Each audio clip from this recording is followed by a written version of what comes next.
जय सद्गुरु। मी दामिनी रसोईची जिंदगी तक मध्ये तुमचं मनापासून स्वागत। सखींनो, आज आहे घटस्थापना। तर आज आपण करणार आहोत घटस्थापनाची पूजा कशी केली जाते आणि त्याची मांडणी आपण बघूया। आज आपण आपल्या देवीचं आगमन करत आहोत। सर्वप्रथम काय करायचं, आज ना ह्या विड्याची पानं असतात, याला नागवेलीची पानं सुद्धा म्हटलं जातं। तर ह्या नागवेलीच्या पानांचं आज खूप महत्व आहे आणि आज सर्व देव आणि सगळी पूजा ह्याच्यावरच केली जाते। तर आपण ह्याच्यावर पूजा करूया। तर पूजा करताना काय करायचं, सर्वप्रथम गणेशाची पूजा होते, गणपती बाप्पाची पूजा होते। पण आपण काय करणार आहोत, एक असं पान ठेवणार आहोत, त्याच्यावरती हळदी कुंकू अष्टगंधा वाहणार आहोत, एक स्वस्तिक काढणार आहोत।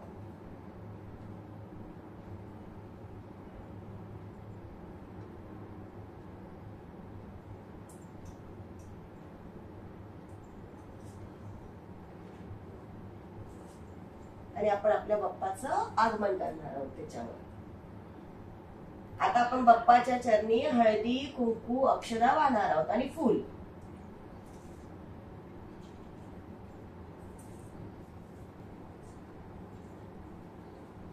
फूल आणि दुवा।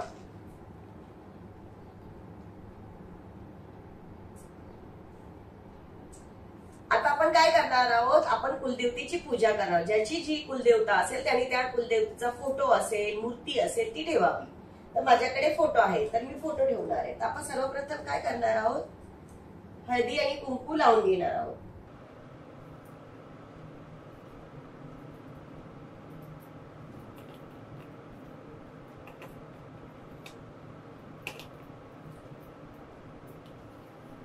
आणि त्याच्या खाली आपण पानाचा विडा ठेवणार आहोत।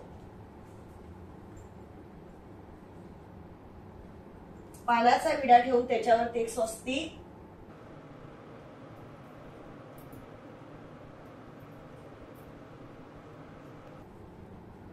हळदी कुंकू अक्षदा वाहणार आहोत आणि आपल्या देवीच्या फोटोचं अर्पण करणार आहोत, म्हणजे जी पण आपल्याकडे मूर्ती असेल त्याची। आणि आपण फोटोला एक हार घालणार आहोत आपल्या।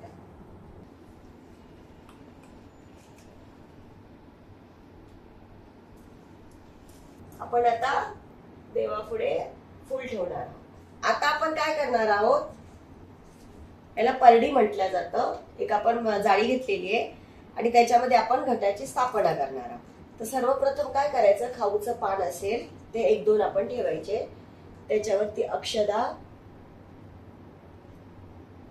हळद कुंकू आणि स्वस्तिक।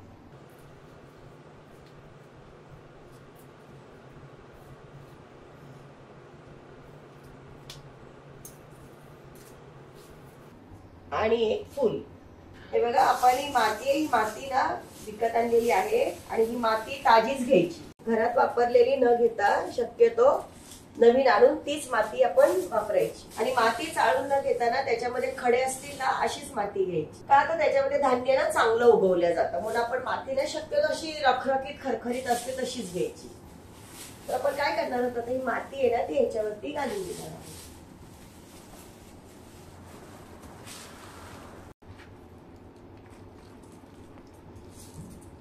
हे बघा, पूजेचं साहित्य मिळतं ना तिथे असे धागे मिळतात, हे आपल्याला ब्राह्मण लोक पण हातामध्ये बांधतात। ह्या धाग्यांना आपण कळसाच्या तोंडाला ना अशी गाठ बांधून घेणार आहोत।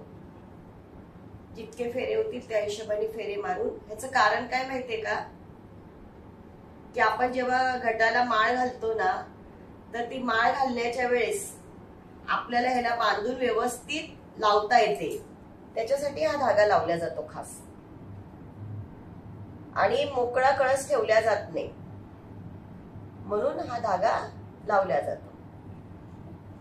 आता आपण याच्यामध्ये काय करणार आहोत, त्याच्यामध्ये एक फूल, अक्षदा, हळदी कुंकू आणि अक्षदा, एक सुपारी आणि 1 रुपयाचं नाणं आपण याच्यामध्ये घालणार आहोत। आता आपण काय करणार आहोत, हे बघा, जी आपण मातीचं हे केलेलं होतं, माती टाकलेली होती त्याच्यामध्ये हे असं आपण ठेवणार आहोत व्यवस्थित न पडता, कारण आपल्याला 9 दिवस ठेवायचं आहे हे। पडणार नाही अशा हिशोबाने. आता हे बघा, आपण याच्यामध्ये नारळाची आंब्याची पानंही ठेवू शकतो, नाहीतर नागवेलीची पानंही ठेवू शकतो. तर मी नागवेलीची 5 पानं ठेवणार आहोत. 5 किंवा 7 तुम्ही ठेवू शकता. आज याचा खूप मान असतोय पानांचा.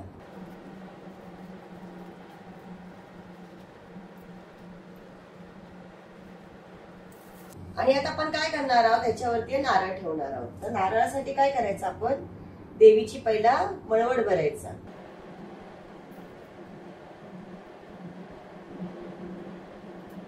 पूर्णपणे असा देवीचा आपण मळवट भरतो की नाही, तसा मळवट भरून घ्यायचा. काही जण कुंकवाने भरतात, काही जण हळदीने भरतात. आणि मध्ये आपण देवीला कुंकू लावणार आहोत. आणि आपण या कळसावरती नारळ ठेवणार आहोत. आता आपण याच्यावरती आपली देवीची वेणी घालणार आहोत.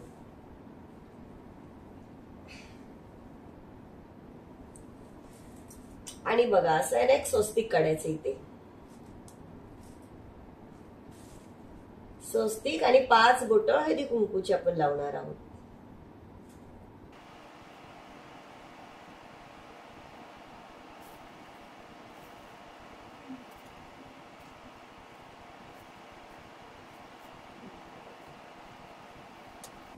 आणि आता आपण उरलेली जी माती आहे ती माती घालून घेणार आहोत सगळीकडे.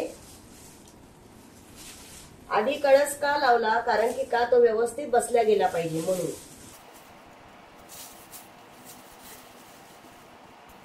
आणि आता हे धान्य आहेत, मी धुवून घेतले धान्य.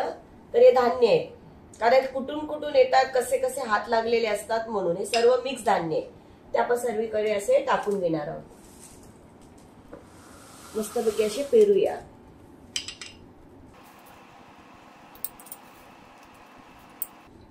बाजारामध्ये असे सगळे असे पुड्या मिळतात, किंवा तुम्ही वेगवेगळे घेऊन सुद्धा ते करू शकता.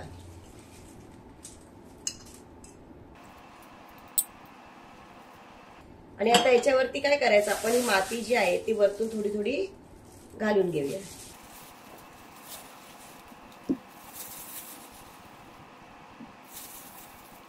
आता आपण काय करणार आहोत, जी आपली परडी ठेवलेली आहे तर त्याला आपण हळदी कुंकू लावून घेणार आहोत.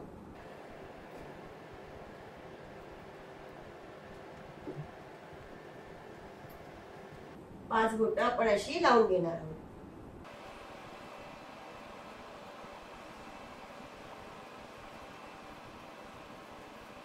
आणि आता आपण पाणी आहे ते पाणी असं सर्वकडे असं शिंपडून घेणार आहोत. म्हणजे मातीमध्ये ओलावा पण होणार आणि आपले धान्य पण छान उगवून येणार. आणि रोज फक्त थोडंसं पाणी शिंपडायचं. आज माती पूर्ण सुकी आहे म्हणून आपण थोडं जास्त पाणी घालत आहोत. आता आपण थोड्याशा फुलांनी सजवूया. नागवेलीची पानं आहेत ना, तर त्याची आपण ही माळ करून घेणार आहोत. 9 पानांची आपण माळ करणार आहोत. तर आपण बघा कशी करणार आहोत.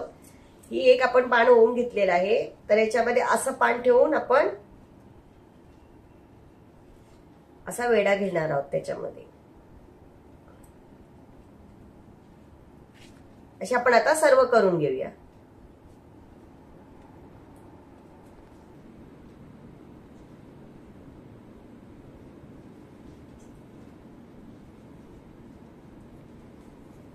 ही बघा सखींनो, आपली 9 पानांची माळ तयार झालेली आहे. आता आपण ती ओवूया.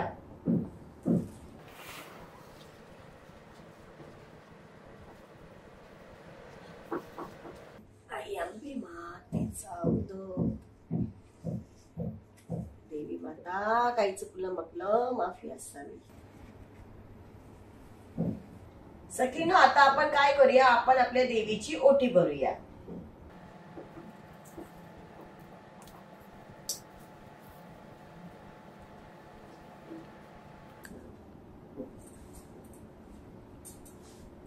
आता आपण आपल्या देवीला निरंजन लावूया, जे आपण अखंड ठेवणार आहोत.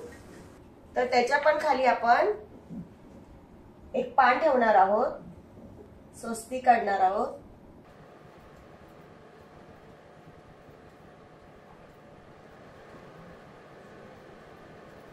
थोडे अक्षदा आणि आपण निरंजन लावणार आहोत.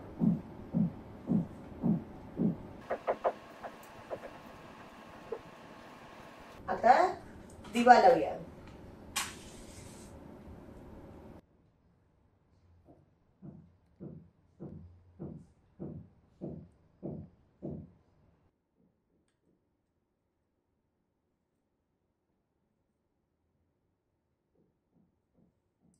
आपण देवांना थोडेसे फळं ठेवूया. हा ड्रायफ्रूटचा प्रसाद आहे, तो ठेवला जातो देवीला. आपण तो प्रसाद ठेवूया. आणि दूध आहे, हे केलेलं पंचामृत आहे आपण, तर आपण पंचामृत ठेवूया. आपण आणखीन एक दिवा देवाच्या समोर लावूया.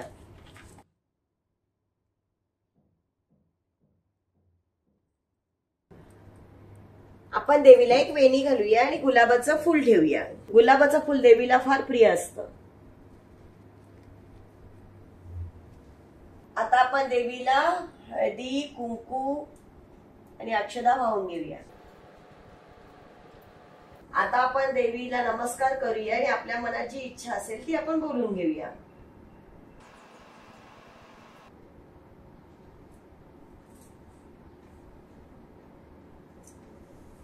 आता आपण देवीची आरती करून घेऊया. आता आपली सर्व मांडणी झालेली आहे, आपण आरती करूया. गणपती बाप्पा मोरया.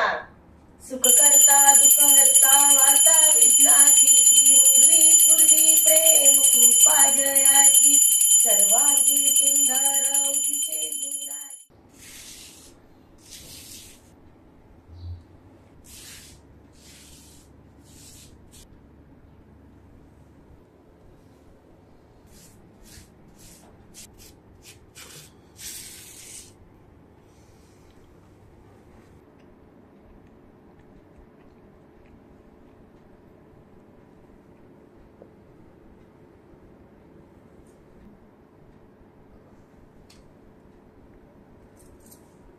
सखींनो, नवरात्रीच्या सर्वांना मनापासून हार्दिक शुभेच्छा.